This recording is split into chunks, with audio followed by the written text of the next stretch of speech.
Money meant to create jobs and grow the local economy. Instead, El Paso County lent hundreds of thousands of dollars it never saw again. ABC 7's Matthew Smith reports those involved admit the process was rushed, but add the loans were never meant to compete with banks. If you head to West El Paso, you won't find Vivere Bene Fitness. In fact, the owners of this business center tell me their records over the past few years don't show them as a tenant. In Horizon City, you'll find this empty building. Inside it, nothing but office supplies and a whole lot of dust. It's been closed for some time. The doors remain locked. These business failures have something in common.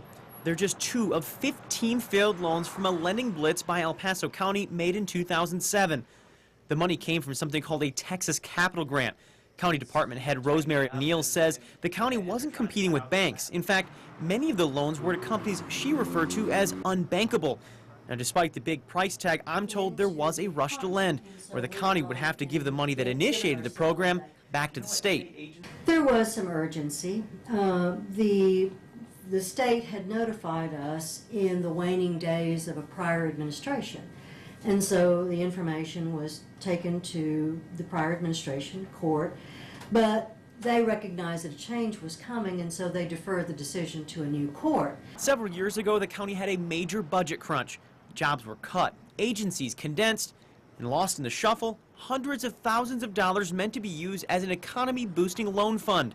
The Family and Community Services Department employees ended up performing jobs they'd never done before.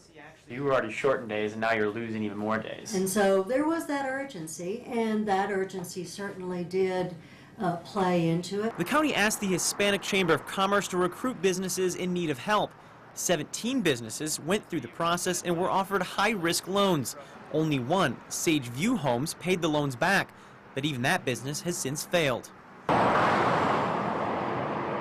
One failed business was an insurance company. It failed to expand. Another, a pest control business that flamed out.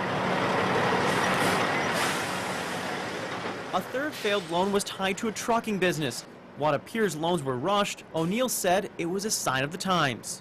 When gas prices skyrocketed, diesel prices went up, small trucking firms were just crushed. And so we had a small loan like that.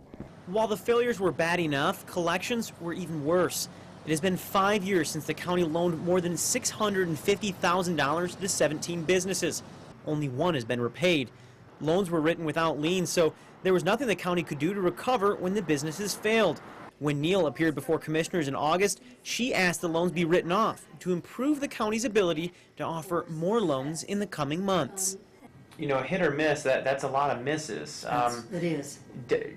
Setting out, I mean, looking back, knowing 15 failed out of 17, would you still say that it was the right decision? In hindsight, certainly we can look back at the track record we've built, and that doesn't look good. But the court really, looking at it, was looking at a different set of variables. It looked better to him than it looked a year later, 2 years later, or 3 years later. That was Matthew Smith reporting. Now, while the issue rose after consolidation left the Department of Family and Community Services in charge of the loans, it looks like the state is now in a similar bind. The program that initially sent the money to El Paso to run the program has also been consolidated. Texas's State Agriculture Department is now in charge of the loan program.